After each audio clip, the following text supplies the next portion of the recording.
국내 유일한 ODA 전문 방송, 대한민국 원조기관 코이카가 마련한 방송 토크쇼 라이프 코이카 TV를 시청하고 계신 여러분 안녕하세요. 라이프 코이카 TV 5회 방송을 시작합니다.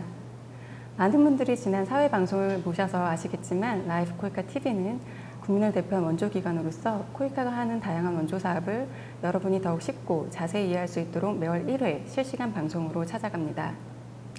라이브 코이카 TV를 시청하시면서 오늘 대담과 관련된 질문이 있으신 분들은 화면 우측에 소셜 스트리밍 창으로 남겨주시기 바랍니다. 방송을 시청하시면서 저희가 적극 답변해 드리도록 하겠습니다. 라이브 코이카 TV는 한국국제협력단 공식 페이스북 페이지를 통해서 시청하실 수 있습니다. 공식 채널은 ustream.tv/channel/코이카입니다. 자, 그럼 오늘 주제에 대해서 설명을 드리겠습니다. 많은 분들이 코이카 하면 모호한 생각을 가지고 계시는 분들이 많은 것 같아요. 혹시 주변 분들한테 코이카를 설명하실 때 어떻게 설명하시나요? 아직도 사람들은 코이카를 NGO 단체라고 생각하시는 분들도 많은데요. 사실 코이카는 국민의 세금으로 개발 원조를 하는 국가 수행기관입니다. 그렇기 때문에 국민을 대표해서 개도국들의 발전을 위해서 개발 사업들을 해야 할 무거운 책임을 가지고 있죠. 자, 그렇다면 이렇게 책임을 다하는 공공기관으로서 코이카가 어떻게 하면 똑똑하게 이 개발 사업들을 수행하고 있는지 스마트한 원조기관으로서의 코이카를 살펴보도록 하겠습니다. 오늘 이러한 스마트한 코이카에 대해서 설명해 주실 출연진을 영상으로 함께 만나보겠습니다.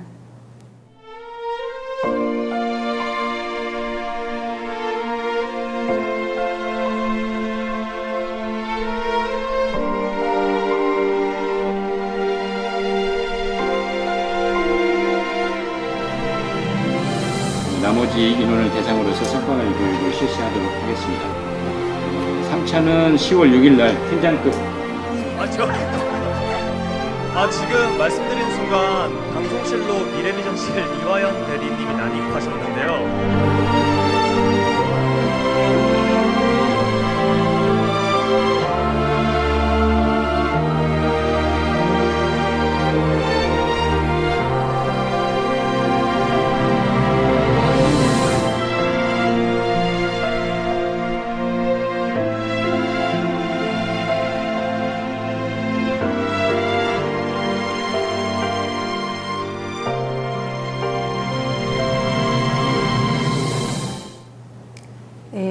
방송을 보셨죠? 네.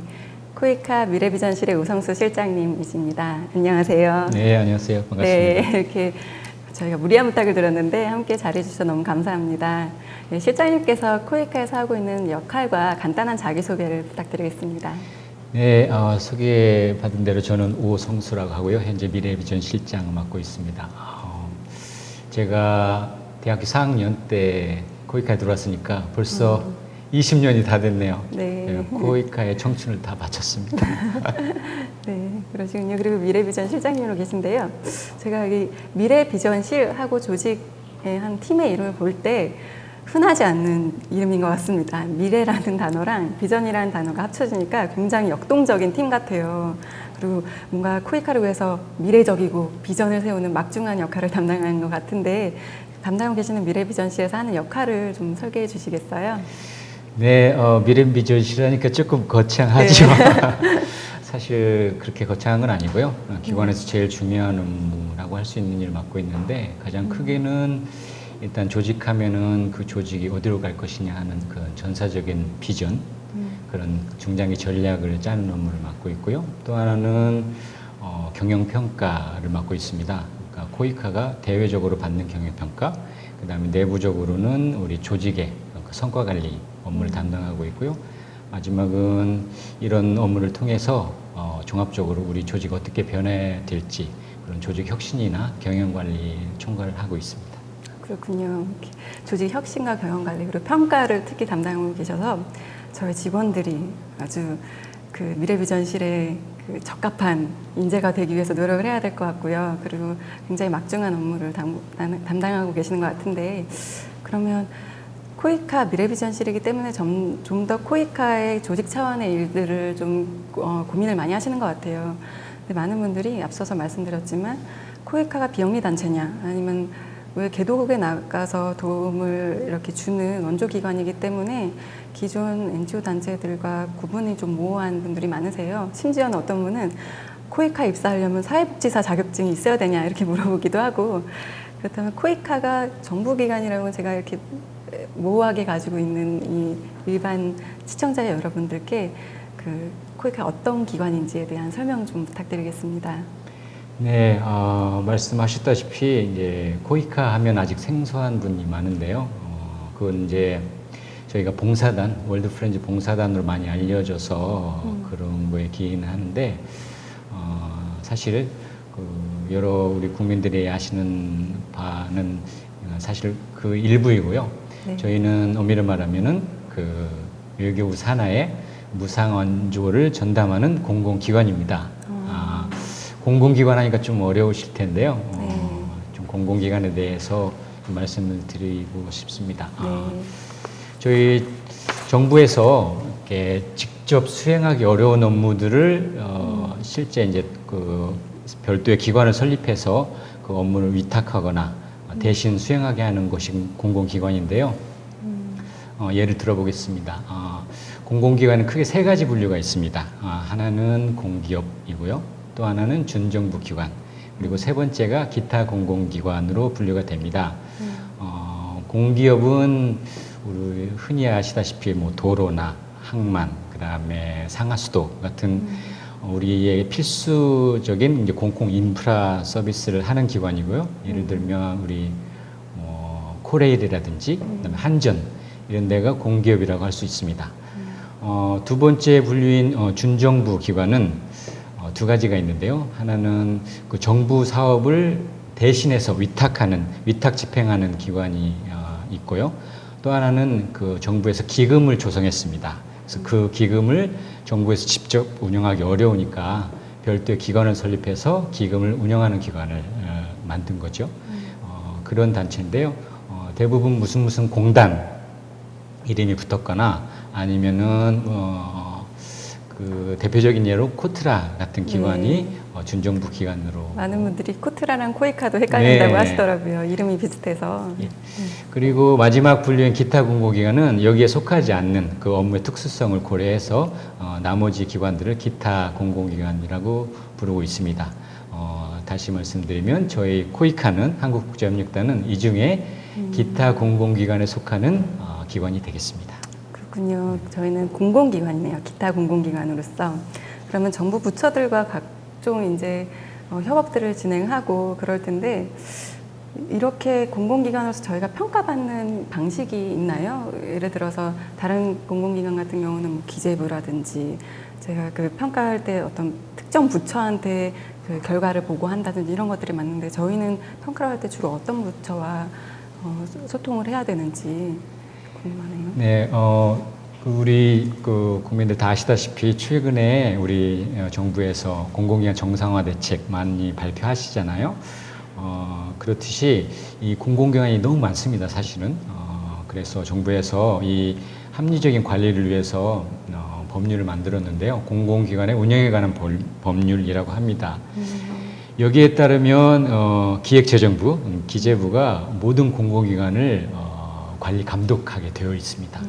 그래서 그 법률에 따라서 모든 공공기관, 그러니까 공기업이나 준정부 기관은 경영평가를 받도록 되어 있어요. 그래서 네. 매년 그 경영평가를 받고 그 결과에 따라서 뭐 기관장이 해임되거나 연임되거나 아니면은 그 기관의 성과급이 좌우되기 때문에 실제로 모든 공공기관이 여기에 1년 내내 올인한다고 보셔도 됩니다. 와, 기재부가 대단한 권력을 가지고 있네요. 그렇죠. 그런데 반면에 이제 그 중에서도 이제 기타 공공기관은 그 기관의 특수성을 인정을 해서 그 기재부에 의해서 평가를 받는 것이 아니고 주무부처, 즉 저희는 외교부가 되겠죠.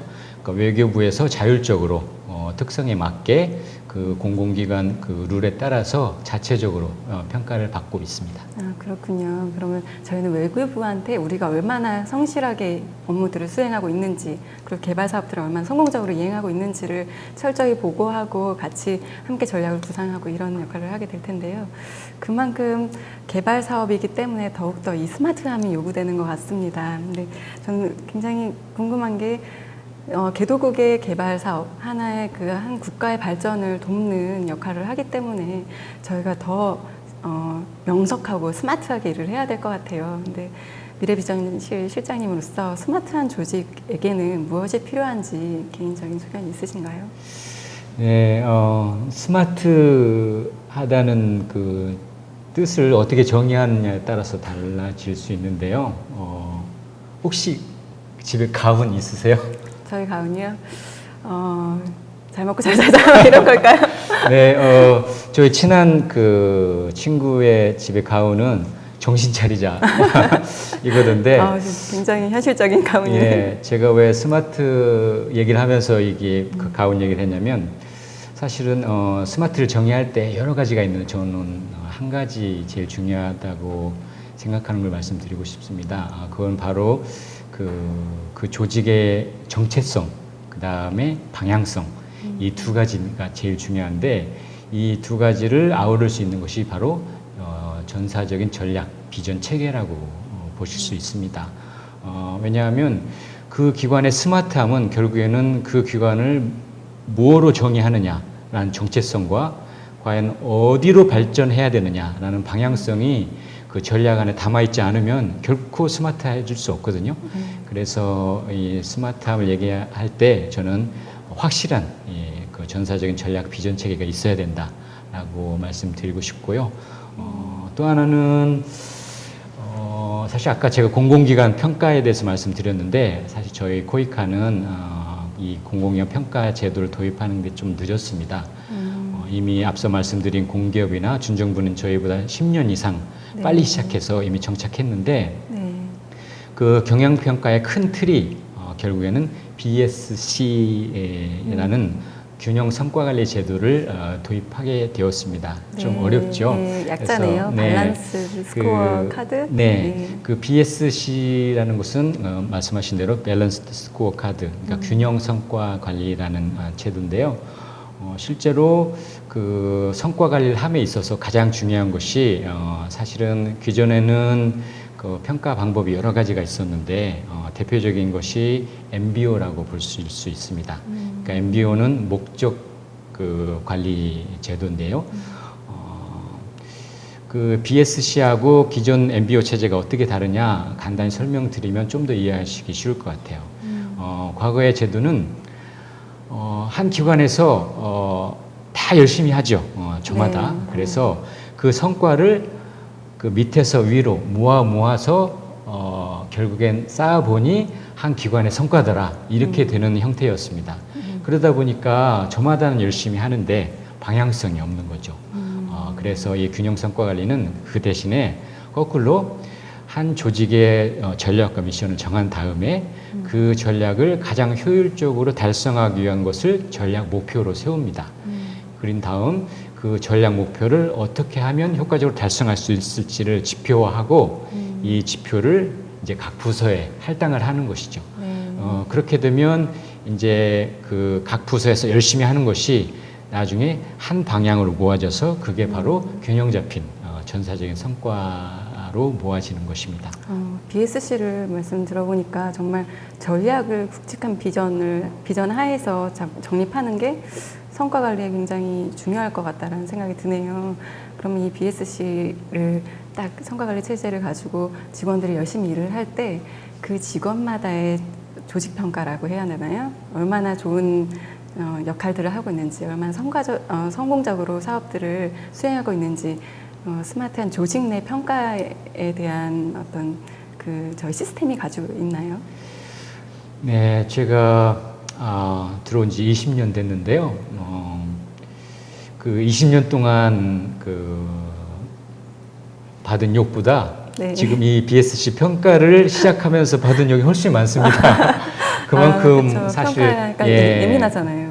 평가가 힘들고 어려운 작업이고요. 네. 사실 저는 직원들한테 미안하죠. 정말 열심히 했는데 네. 그 열심히 한 것을 다 순서를 서열을 매겨야 되는 입장이다 보니까 네. 참 안타깝고 죄송스럽기도 한데 네. 결국에는 그 열심히 하는 것이 중요한 것이 아니고 기관의 종합적인 성과를 그 가시화하는 게 제일 중요하지 않습니까? 네. 그래서 직원들을 계속 그 설득하고 동의를 얻어나간 과정에 있다고 볼 수 있고요. 그래서 저희는 앞서 말씀대로 그 가장 중요한 것이 전사 비전인데 아직까지 코이카가 확실한 정체성과 방향성을 제시하기에는 약간 부족한 부분이 있습니다. 네. 그래서 지금 전 직원들의 그 뜻을 모아서 새로운 비전과 그다음에 중장기 전략을 다시 짜고 있습니다. 이게 좀 더 가시화될 때 코이카가 한 발 좀 더 나아갈 수 있지 않을까 싶고요. 또 하나는 말씀드리고 싶은 것이 그 BSC 제도를 그러면 과연 어떻게 그 모니터링하고 관리하느냐 이게 중요한데 이것을 위해서 저희가 그 통합 성과 관리 제도를 만들었습니다. 네. 그 예로 저희가 그 실적 성과를 상시 모니터링할 수 있는 제도를 만들었는데요. 그게 그 신호등 체계로 되어 있습니다. 그래서 어떤 부서가 얼만큼 열심히 하는지가 실시간으로 모니터링하는 제도가 되어 있어요. 조금 살벌한 그쵸. 제도이긴 한데요. 실시간으로 막 빨간 불이 켜지고 이러면 안 네네. 되는데. 그래서 직원들이 좀 긴장하고 있습니다. 네. 아직까지는 그 충분히 그 내재화되지 않아서 좀 더 많이 개선하고 정착시켜야 될 필요가 있는데 이 제도가 정착이 되면 실제적으로 실시간으로 성과 관리가 모니터링 될 수 있는 그런 제도가 되겠습니다. 감사합니다. 오늘 주제가 스마트한 조직에 대한 이야기였는데요. 그 말씀 주셨던 어떤 평가 체계라든지 그리고 저희가 지향하는 부분들 아직은 물론 내재화되기 위한 시간이 필요하겠지만 현재에서 저희가 인지하고 있는 문제들이나 이런 것들을 공유해 주셔가지고 많은 분들이 좀 많이 도움이 됐을 것 같습니다. 그렇다면 자 이쯤에서 제가 좀 더 재밌는 이야기들로 화제를 전환하고자 합니다. 왜냐하면 지금까지 총 4회 방송을 진행했었는데 적지 않은 시청자분들이 출연진에 대해서 좀 이야기 좀 많이 해달라. 너무 그 사업 얘기와 ODA에 대한 전문적인 이야기도 중요하지만 출연진 분들이 궁금하다는 분들이 많아서 제가 좀 실장님에 대한 스토킹을 좀 해봤습니다. 왜냐면 안 그래도 얼마 전에 저희가 코이카 단내에서 노조가 행사를 하나 있었습니다. 그 행사 중에 하나가 코이카 직원이 뽑은 닮고 싶은 상사 상을 이렇게 콘테스트를 했었는데요. 직원분들이 닮고 싶은 상사로 실장님을 이렇게 선정을 해주셨어요. 그만큼 굉장히 직원들한테 존경과 그런 몸을 한 몸에 받고 계신다는 증거이기도 한데요. 막 앞서서 욕도 많이 먹고 있다 이러지만 그만큼 무거운 업무의 고충을 스스로 이제 잘 뭐랄까요 받아들이고 겸허히 운영을 해주신다는 부분에 있어서 직원들이 높은 존경을 표한 것 같고요. 사실 코이카라는 기관이 공공기관이다 보니까 제 생각에도 다른 여타 사기업들보다는 조금 더 관료 조직의 성격도 있고 약간 무거운 측면도 많은데 그 와중에 상사가 존경을 받기라는 아이러니하게도 좀 어려운 것도 같아요. 그런데 실장님이 직원들이 뽑은 존경받는 상사였기 때문에 좀 더 실장님에 대해서 파보고자 질문을 드리겠습니다. 실장님이 이제 올 12월 1일이 입사한 지 딱 20주년 되는 날이더라고요. 그럼 20년 전에 코이카와의 인연을 맺게 된 계기가 있으셨는지 얘기를 부탁드리겠습니다. 네, 사실 코이카는 지금도 많은 분들이 생소한데 20년 전에는 훨씬 더 생소했죠. 네. 많은 분들이 잘 몰랐는데요. 다행스럽게 저는 어릴 때부터 그 해외에 관심이 많았어요. 그래서 언젠가는 이렇게 남을 돕는 일을 하고 싶다 하는 꿈이 있었는데 그건 사실 이제 마음속의 꿈이었고 제가 이제 대학 때 경영학과를 다녔기 때문에 4학년 때 그 입사 준비를 그 어느 졸업생과 같이 하고 있었습니다. 그런데 저한테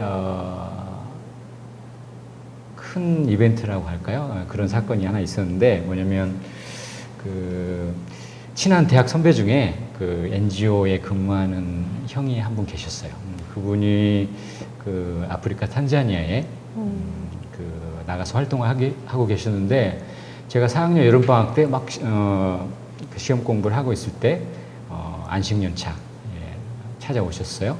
그러면서 이제 대화를 나누는 중에 장차 무슨 일을 하고 싶냐 이렇게 물어보시더라고요. 그래서 해외에 관련된 일, 그다음에 남을 도와주는 일을 좀 하고 싶습니다. 그런데 기회가 올지 모르겠습니다. 그랬거든요. 그랬더니 그 양반이 다짜고짜 그럼 나랑 가자. 탄자니아로. 네, 내가 하는 일이 바로 그거다. 네. 라고 하시는 거예요. 근데 사실 제가 그때 선뜻 대답을 못했습니다. 왜냐하면 그 아프리카 너무 생소했고요. 네. 좀 걱정되기도 했고, 그다음에 지금도 그렇지만 20년 전에 NGO의 대우 수준은 굉장히 열악했을 거 아닙니까? 네. 그래서 그런 직장으로서의 자신감도 없고, 그래서 형 못 가겠습니다. 죄송합니다. 이렇게 거절을 했는데 그분이 이제 떠나가시면서 그 눈초리가 뭐 이런 거 있죠. 너도 어쩔 수 없는 속물이구나. 씁쓸함이 남으셨겠네요. 네, 그 돌아와서 밤에 그 형의 그 마지막 말과 눈초리가 한 구석에 죄책감. 네, 굉장히 부담감으로 다가오는 거예요. 그래서 내가 왜 그 질문에 선뜻 대답을 못했을까? 그러면 진짜 내가 하고 싶은 일이 뭘까 하는 고민을 다시 하게 됐죠. 그러다가 우연치 않게 발견한 것이 바로 코이카고요. 그래서 코이카에 지원을 하게 됐는데 또 하나 재밌는 거는 제가 여전히 아직 확신이 없는 단계라서 기업체에도 지원을 했었어요. 네. 그래서 모 기업체에 합격을 해놨었는데 공교롭게도 그 당시에는 예비 소집이라고 하나요?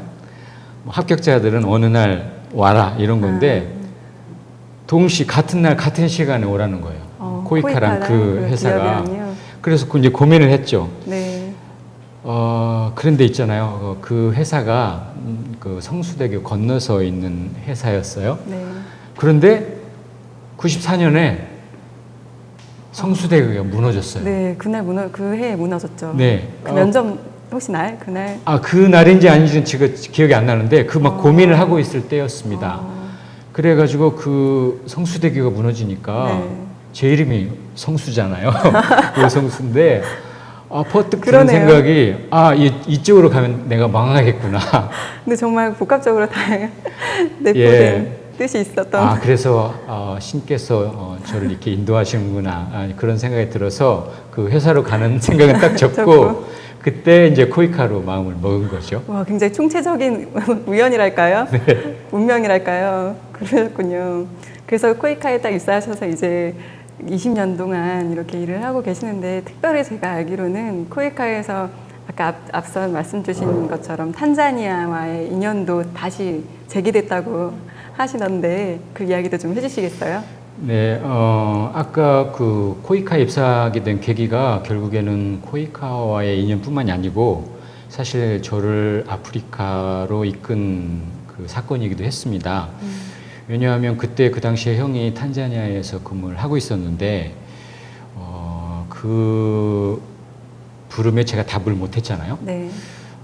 그럼에도 불구하고 코이카에 들어와서 계속 근무를 하는 와중에도 여전히 저한테는 그 해외 사무소라는 다양한 그 기회가 열려 있었어요. 그런데 이제 그 형이 유독 이제 아프리카로 오라는 그런 요청이 있었기 때문에 제 마음속엔 늘 부담감이 있었죠. 그래서 제가 속으로 생각하기를 이왕이면 남들이 가기 꺼려하는 쪽으로 가자. 그러니까 아프리카로 가게 마음을 먹은 거죠. 네. 그 일이 있은 이후에 정확하게 10년 후, 2005년이죠. 제가 네. 2005년에 탄자니아 소장으로 부임을 했었는데 딱 10년 제가 준비를 하고 내공을 쌓은 다음에 네. 그 형의 질문에 답변을 했습니다. 그럼 빚진 마음을 그나마 조금 갚은 기분이 그렇죠. 있겠어요. 그 빚을 갚은 거죠. 네. 10년 만에. 네. 게다가 이제 탄자니아에서 사무소장으로 2번이나 연이어 있으셨잖아요. 네. 그만큼 더 감회가 새롭고 혹시 그 형님분도 아시나요? 이렇게? 탄자니아에 가셨다는 거. 제가 방송이라 실명은 잘 말씀드리기가 좀 그런데 아무튼 그분한테도 말씀을 드렸고요. 늘 굉장히 감사해하고 있죠. 저를 코이카와 아프리카로 이끄신 분이니까. 그렇군요. 그 이후로 저는 이제 그 에티오피아도 그렇고 그다음에 탄자니아도 또 2번 했었고요. 계시고요. 제가 총 3번 그 해외 근무했었는데 다 다 아프리카 쪽. 아프리카로 그 근무하게 되었죠. 특별히 아프리카에서 이제 겪으셨던 에피소드 몇 가지만 말씀해 주세요. 예, 아까 제가 제 이름이 성수라고 그랬는데 제 이름 영어 이름은 홀리워터입니다. 네, 제가 놀랬던 게 이메일을 이제 실장님께 보내려고 하는데 닉네임이 홀리워터더라고요. 그래서 처음에 성수 되게 인상 깊었었습니다. 예, 특별한 사연이. 제가 그 원래 이름은 그 홀리워터가 아니었고요. 그냥 성수오라고 불렸었는데 그 이름을 바꾼 계기가 있었습니다. 제가 2005년 탄자니아 갔을 때 그때 제가 처음 시작한 사업이 식수 개발 사업이었어요. 당시에 2005년도에 그 아프리카, 특히 동아프리카 지역에 굉장한 기근이 들었어요. 그래서 우리 정부에서 코이카를 시켜서 그 퀵 임팩트 사업으로 빨리 식수 개발 사업을 시작해라 라는 그 지시가 와서 제가 처음으로 발굴한 사업입니다. 그래서 그 식수 개발, 그러니까 지하수 개발 사업을 했는데 그 기념식 있잖아요. 네. 그 실제 마을 주민들을 모아서 그 잔치를 하는데 그때 이제 기념 행사가 있었습니다. 그때 이제 지하수가 이렇게 지하로부터 이렇게 뿜어져 오는 그런 행사를 보고 많은 분들이 그 막 환호성을 지르고 막 갈채를 하고 그런 굉장히 큰 기쁨이 있었어요. 그때 이제 마을 대표분들이 저한테 오셔서 그 스와힐리 말로 뭐라고 하시는 거예요. 네. 그래서 당시에는 제가 스와힐리를 잘 못했기 때문에 옆분한테 물어보니까 그분이 하시는 말씀이 당신이 우리 마을에 그 성수를 가져다 주었다. 홀리워터를 가져다 주었다. 정말 고맙다라는 말씀을 하셨다고 그래요. 그래서 저도 같이 막 춤추고 기뻐하는 와중에 제 마음속에 드는 생각이 그렇구나. 제가 이 하는 사업 자체가 단순히 그냥 목마른 물을 주는 것이 아니고 이 사람들한테 그 생명을 주는 네. 궁극적으로 홀리워터를 주는 사업을 하고 있구나라는 네. 기쁨을 느꼈습니다. 그래서 제가 그때부터 이름 자체를 홀리워터로 바꿨죠. 그리고 그때 당시에 초심을 또 잃지 않게 만드는 어떤 견인의 역할을 할 것 같습니다. 그렇군요. 그래서 되게 감명 깊은데 또 다른 또 에피소드가 하나 더 있다면 소개해 주시겠어요? 약간 너무 많은 에피소드가 있으실 것 같아서. 사실 제가 그 아프리카에 너무 오래 있어서 그 여러 가지 사건이 있었는데요. 그 중에 또 하나 지금 잊혀지지 않는 사건이 하나 있는데 그 제가 그 있던 다레살람이라는 그 탄자니아 수도에서 이제 지방으로 그 사업 행사차 가는 동안이었어요. 그래서 이제 관용차를 타고 가고 있는데 이 운전수가 어떤 사람을 치어버린 거예요. 사고가 났어요. 타고 계셨던 차의 운전사가요? 네네. 그런데 그 저희가 사실은 그 파견자 그 적응 교육할 때 만약에 교통사고가 나면 절대 뭐 내리지 말고 네. 차 안에 머물러라. 왜냐하면 공격을 당하니까. 네, 위험하니까요. 네. 그런 교육도 받았거든요. 아니나 다를까 사고가 나자마자 어디서 모였는지 막 사람들이 개떼같이 다 몰려든 거예요. 한꺼번에. 네.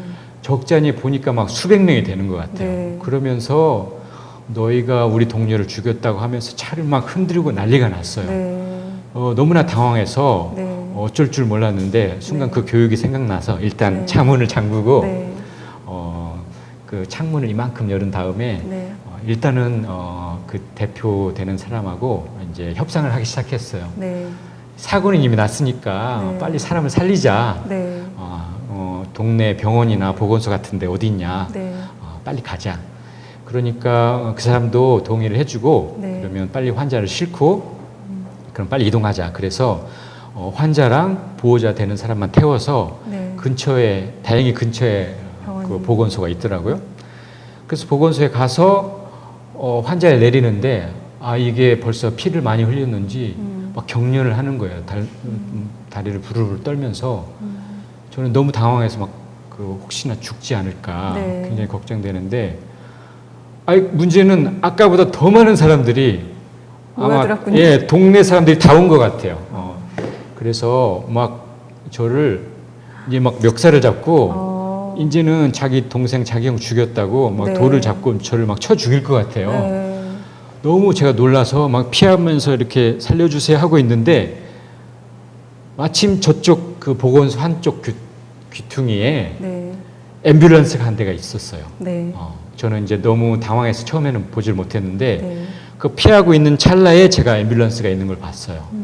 근데 그 앰뷸런스에 코이카 마크가 붙어 있는 거예요. 저희가 기증한 거죠. 기증한 네. 곳이군요. 기증한 지 오래돼서 네. 그 앰뷸런스가 거기에 보건소에 있다는 사실을 제가 잘 몰랐고, 네. 또 앰뷸런스를 서로 이제 돌려서 쓰다 보니까 그날은 그 보건소에 있었던 모양이에요. 네. 그래서 제가 너무 당황한 나머지 이 영어가 잘 안 되잖아요. 네. 당황하면. 그래서 동네 사람들한테 말은 못하고 코이카 세임 마크, 세임 코이카 마크. 세임 마크. 왜냐면 제가 타고 간 차에도 코이카 네, 있으니까요. 마크가 있잖아요. 그래서 사람들이 그 앰뷸런스랑 저희 차랑 이렇게 보더니 진짜 마크가 코이카 마크가 같잖아요. 똑같잖아요. 네. 그랬더니 그렇구나. 그래서 제가 이제 사람들을 좀 안정시키고 나는 당신들 도와주러 온 사람이다. 네. 봐라, 저 앰뷸런스 우리가 기증한 거다. 네. 이렇게 사람을 살리는 일을 하고 있는데 우연히 사고가 난 거라서 고의는 빨리 아니었다. 고의는 아니고 빨리 이렇게 치료했으면 좋겠다. 그러니까 그 아까 막 저를 쳐 죽이려고 돌을 들고 있는 사람이 그 동네 주민들하고 막 뭐라고 얘기를 하더니 됐다는 거예요, 이제. 그러더니 자기가 다 먼저 그 사람들 이제 가도 된다고 네. 다 이렇게 해결을 하더라고요. 네. 다행히 그 보건소 의사가 그 몇 가지 치료하고 네. 큰 뭐 위험한 사고가 아니었다. 그래서 며칠간만 치료하면 된다. 그래서 사건이 이렇게 자연스럽게 해결이 됐습니다. 정말 코이카가 네. 목숨을 살리셨네요. 예, 그날 이후로 저는 저희 목숨을 이제 코이카에 또 빚진 거죠. 그래서 그러네요. 20년 동안 또 코이카에 네. 빚을 갚으면서 살고 있습니다. 네, 정말 앞으로는 코이카에서 기증하는 모든 물품에는 코이카 마크를 아주 큼지막하게 붙여야겠습니다. 정말 되게 인상 깊은 에피소드인 것 같은데요. 이렇게 뜻깊은 코이카의 경험이 앞으로의 실장님의 삶을 이렇게 견인하는 역할을 하게 될 것 같습니다. 자, 그러면 한 가지 또 에피소드를 이야기해 주셨다면, 직접 사무소장으로 이 탄자니아와 에티오피아 등등 이런 개도국에서 머무시면서 수행한 사업 중에 좀 인상 깊고 이제 네티즌 여러분들한테 소개시켜 주실 사업이 있다면 한 가지 말씀해 주시겠어요? 네, 제가 목숨을 걸고 한 사업이기 때문에 여러분한테 나누고 싶은 사업인데요. 제가 소개해드리고 싶은 사업은 모로고로 농촌 종합개발 사업입니다. 모로고로는 아까 말씀드린 다레슬람에서 탄자니아 내륙으로 한 3시간 정도 가야 도착하는 마을인데요. 우리로 치면은 대전 정도 됩니다. 그 탄자니아에서 내륙으로 들어가려면, 아니면 내륙에서 수도인 다레슬람으로 오려면 다 통과해야 되는 그런 교통의 요충지이기도 하면서 그 농업의 중심지입니다. 그래서 저희가 그쪽 모로고로를 그 타겟 지역으로 삼았는데요. 특기할 만한 사항은 아시다시피 저희가 그 무상원조 예산이 그 제한적이니까 정부에서는 선택과 집중, 특히 이제 중점 협력국과 비중점 협력국을 나누듯이 그 선택과 집중을 해서 원조 예산의 효과적인, 그다음 효율적인 그 집행을 위해서 노력하라라는 게 가장 기본적인 기조이기도 합니다. 근데 당시에 제가 탄자니아 소장을 하면서 보니까 그것만은 좀 부족한 것 같아요. 왜냐하면 저희가 탄자니아를 선택했고, 그 다음에 탄자니아 내에서도 그 농업 분야를 집중해서 지원하는 그 전략을 채택하긴 했는데, 거기다 저는 한 가지를 더하고 싶었어요. 뭐냐면은 그 지역에 대한 선택과 집중을 또 하자는 거였죠. 그러니까 선택과 집중, 그리고 또다시 선택과 집중이죠. 그래서 저는 그 의도적으로 그 탄자니아의 그 모든 지역을 커버할 수가 없으니까 탄자니아에서 그 모로고로 지역, 네. 그 전략적으로 중요한 요충지를 우리나라, 그러니까 대한민국이 그 집중적으로 지원하면 그 원조의 효과성도 높이고 그 다음에 우리 코이카의 가시성도 좀 더 높일 수 있지 않을까 해서 그 모로고로 지역의 농촌 개발 사업을 집중해서 추진했어요. 네. 한마디로 말해서 그 새마을 운동 사업인데 그 지역에 가면 그 완전 허허벌판이었어요. 그 거의 다 소작농이었고 그래서 사람들이 그 물도 없고 그 다음에 자기 땅도 아니기 때문에 그 1인당 생산성이 턱없이 낮을 수밖에 없죠. 그래서 그 모로고로 정부가 우리 그 코이카의 이 농촌 종합개발 사업 새마을 운동을 추진해 주십사 이렇게 부탁을 했는데 저는 아까도 말씀드렸지만 이게 그 워낙 코이카 예산이 작기 때문에 또 코이카만으로도 이 사업을 전폭적으로 수행하기 어렵다는 것을 깨달았어요. 그래서 본부하고 상의를 해서 저희가 그 다양한 그 이해관계자들을 모아서 협의를 한 다음에 결국에는 우리 사업에 참여시키는 그런 전략을 구사를 했습니다.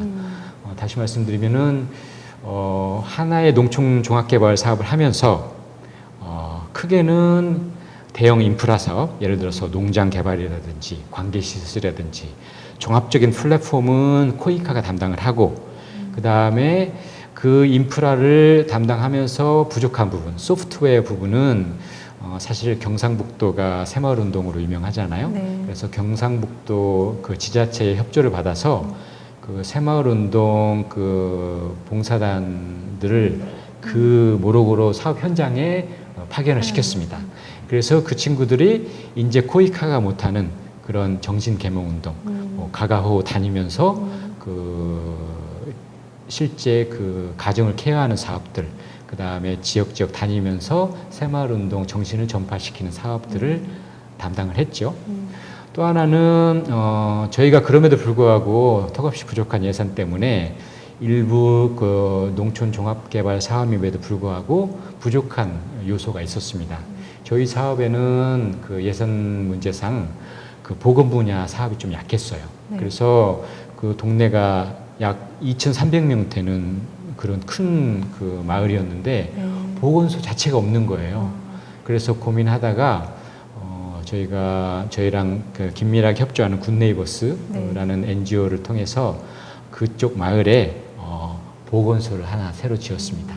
그러니까 이렇게 크게 세 가지 축으로 해서 중앙정부와 지자체 네. 그리고 그 NGO가 네. 혼연일체가 되어서 서로 유기적으로 협업해서 그 모로고로의 농촌 종합개발 사업을 함께 협업해서 추진하는 이런 그야말로 그 시너지 효과를 창출했다. 그렇게 네. 설명드릴 수가 있고요.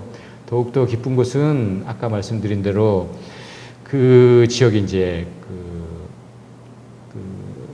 옥수수를 소작농을 하고 있었는데 저희 사업 이후에 옥수수 생산량이 10배가 증가했다는 다행이네요. 통계가 나왔습니다. 그래서 그 동네 주민들이 소득 10배 증가한 거죠. 네. 얼마나 즐겁고 기쁜 일인지 모르겠어요. 네, 그만큼 더 보람이 크시겠어요. 네. 네. 그리고 저희 코이카가 바라보고 있는 그 전략도 여러 주체들과 협업을 강화해서 말씀하셨던 것처럼 시너지 효과를 강화하자라는 것도 굉장히 중요시하고 있는데 그 모델도 될 수 있을 것 같습니다. 네, 네. 예. 이렇게 지금까지 사업에 대한 이야기뿐만 아니라 또 정말 잊혀질 수 없는 에피소드까지 다양한 말씀을 해주셨는데요. 이제 곧 있으면 시청자들이 실시간으로 댓글로 질문을 주실 텐데 제가 개인적인 욕심으로 한 가지 질문만 마지막으로 드리겠습니다. 개인적으로 지난 20년 동안 이렇게 코이카에서 ODA 사업을 담당하시면서 느꼈던 ODA에 대한 개인적 소회를 말씀해 주신다면 어떻게 전달해 주실 수 있으실까요? 네, 사실 20년이 짧지 않은 네, 그쵸. 시간인데요. 그래도 앞으로 갈 시간도 많습니다. 네. 그래서 앞으로 해야 될 일이 더 많은데 저는 그동안 그 해외 경험, 그 다음에 코이카 생활하면서 느낀 점이 하나 있는데요. 사실 이제 최근에 그 개발 협력에 대한 관심, 그 다음에 거기에 대한 그 지원이 점점 늘어나고 있는 상황이잖아요. 그렇다 보니까 또 효과성이나 효율성에 대한 부분도 많이 얘기가 되고 있습니다.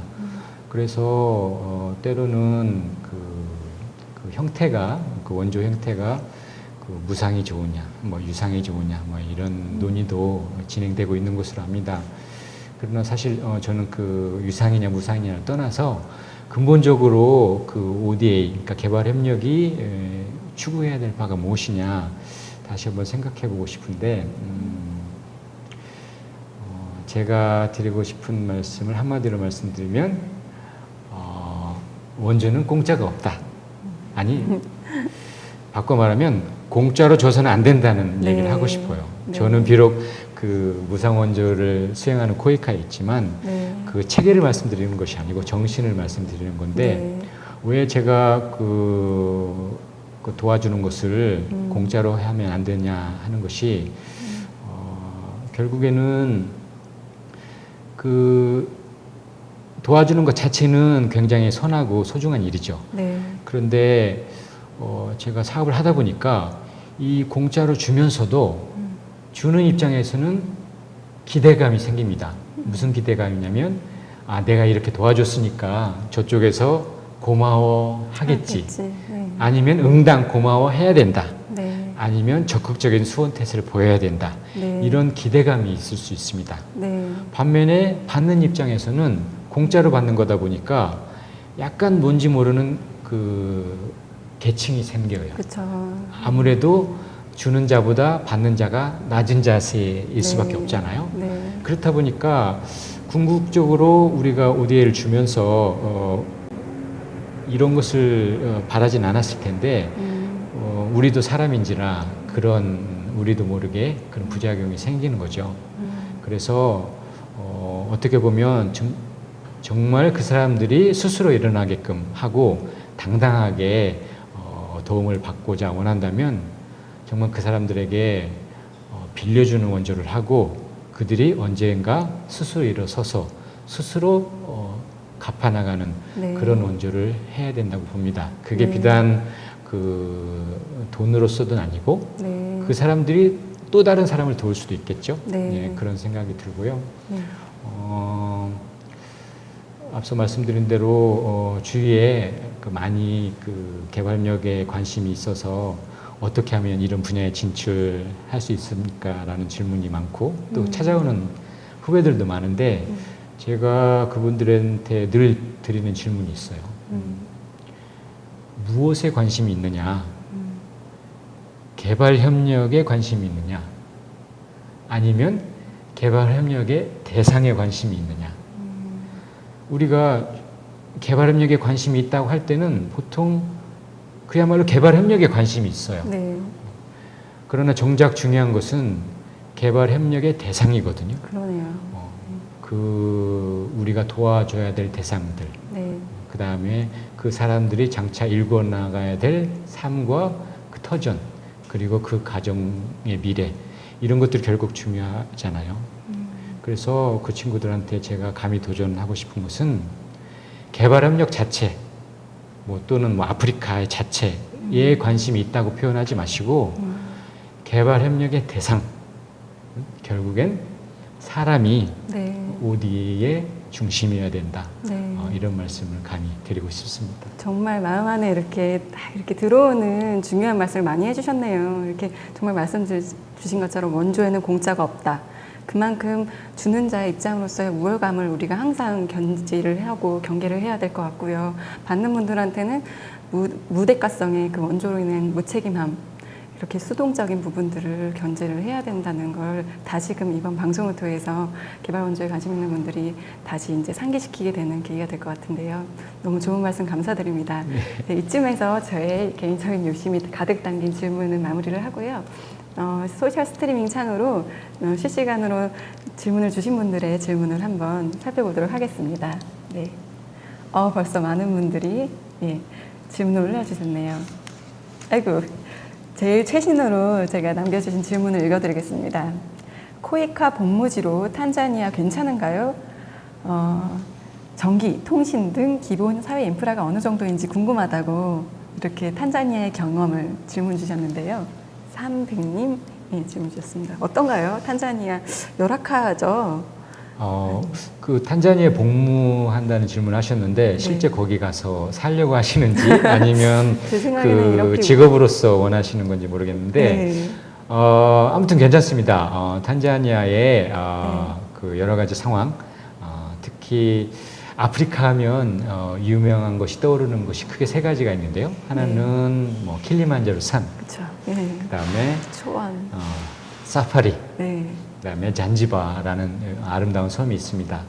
이 모든 것이 탄자니아에 있습니다. 그만큼 자연환경도 좋고 물론 덥지만 우리나라 사람들이 좋아하는 바다가 있기 때문에 그렇게 뭐 어렵진 않고요. 어쨌든 젊은 패기와 도전한 열정이 있으면 언제든지 추천드리고 싶습니다. 네, 단 교통사고는 반드시 네. 주의를 하셔야 될 것 같습니다. 네, 그럼 두 번째 질문하겠습니다. 여기 있네요. 빅터 킴님이 코이카 직원이 가장 좋은 성과를 받는 경우에 어떤 인센티브가 있나요? 아까 이거 되게 이분 코이카로 오고 싶으신 분 같아요. 앞서서 평가에 대해서 말씀을 주셔서 되게 궁금하신가 봐요. 일 잘하는 직원은 뭘 더 받을 수 있을까? 이런 것들. 네, 실제 여러 가지 보상 체계가 있는데요. 말씀하신 인센티브 중에 가장 큰 거는 성과급인데 그 경영 평가 등급에 따라서 높게는 S, 낮게는 D까지 나오는데 저희 높은 그 고위직의 경우에는 기천만 원까지 성과급이 차이 나는 그런 게 있고요.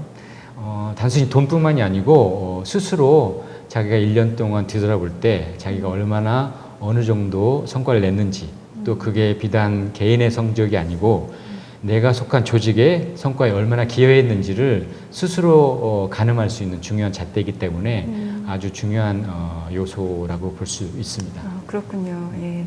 이분이 혹시 오실 경우에 잘 참고하시길 바라겠습니다. 찾아오세요. 이 같은 분이 또 남겨주셨네요.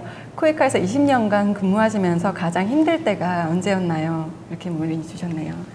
그 목숨의 위협을 느꼈을 때 왜 힘드셨을 때? 아닙니다. 사실 지금 제일 힘듭니다. 그렇죠. 아까. 네. 아무래도 평가나 지금 욕도 많이 먹고 있고요. 더욱이 이 한 조직의 그 비전을 그리고 미래의 모습을 그려나간다는 굉장히 큰 책임감이 주어졌기 때문에 사실은 어깨가 무겁고 사실 제 능력에 비해서 너무 과중한 업무이기 때문에 사실 부담스럽긴 합니다. 그래서 늘 안타깝고 조심스럽기도 하고 그런데 어쨌든 저 혼자 하는 일이 아니라 모든 직원들이 같이 합심해서 서로 도와서 하는 일이기 때문에 매일매일 힘을 얻고 힘내고 있습니다. 네, 이번 코이카 라이브 코이카 TV의 자리가 실장님께 좀 더 에너지를 줄 수 있는 기회가 되길 개인적으로 바라고 있습니다. 네, 그리고 추가적으로 마지막 한 가지 질문만 더 드리겠습니다. 코이카의 비전을 담당하고 계시다고 하셨는데 실장님의 개인적인 비전은 무엇인지 궁금하다고 하네요. 네, 제가 아까 그 모로고로 농촌 종합개발 사업 말씀드렸잖아요. 제 마지막 그 소원은 이런 거일 수 있습니다. 제가 늙어서 탄자니아에 다시 가서 그 모로고로 마을에 명예 이장이 되는 겁니다. 와, 그래서 정말, 제가 정말 그 젊을 때 뿌려놓은 씨앗이 얼마나 결실을 맺었는지 보고 싶기도 하고요. 또 진정하게 그 사람들과 함께 동역하는 삶을 살고 싶고 그분들이 받아주신다면 이제는 도와주는 사람이 아니라 함께하는 주민으로 살고 싶은 그런 마음이 있습니다. 저도 개인적으로 그 비전에 대해서는 열심히 응원하고 싶습니다. 예, 지금까지 시청자분들이 많은 질문을 남겨주셔서 저 또한 즐거운 시간이었는데요. 자, 그렇다면 아직 질문을 올려주시지 못했지만 이번 생방송을 시청하시면서 좀 더 참여해 주시는 기회를 늘리고자 시청자 퀴즈를 이번에도 준비했습니다. 자, 시청자 퀴즈 화면 한번 보여주시겠어요? 네. 네, 앞서서 오성수 미래비전 실장님께서 코이카의 기관으로서의 위치를 설명해 주셨는데요. 자, 그럼 대한민국 법률에 의거해서 코이카가 속한 공공기관의 유형으로 적합한 것은 무엇일까요? 자, 1번 공기업, 2번 중정부기관, 3번 기타 공공기관. 맨 앞에서 이제 이 방송을 대기하고 계셨다가 보신 분들은 100% 맞추실 수 있을 것 같습니다. 예, 오늘 이 방송 이후에 이 댓글로 정답을 맞춰주신 분께는 추첨을 통해서 10분을 선정해서요, 제가 작은 선물을 드리도록 하겠습니다. 물론 이 정답 맞춰주신 당첨자 발표는 코이카 공식 페이스북 통해서 발표하도록 하겠습니다. 자, 이렇게 많은 시간을 함께 하면서 좋은 말씀 많이 해주셨는데요. 이렇게 함께 해주셔서 감사합니다. 네, 고맙습니다. 예, 그리고 다음 시간 이 방송은 간단히 안내해드리면 많은 분들이 봉사단 파견에 대해서 궁금하신 분들이 많으세요. 왜냐하면 코이카 하면은 대학생분들이 봉사단으로 좀 더 개도국에 나아가서 나의 비전을 실천해 보시고 싶은 분들이 많아서 WFK 월드 프렌즈 코리아의 봉사단 관련된 대담을 준비했습니다. 다음 10월 30일에 이번 대담도 준비 많이 할 테니까요. 많은 기대 부탁드리겠습니다. 자, 그러면 다음 시간에 10월에 뵙도록 하겠습니다. 감사합니다. 네, 감사합니다.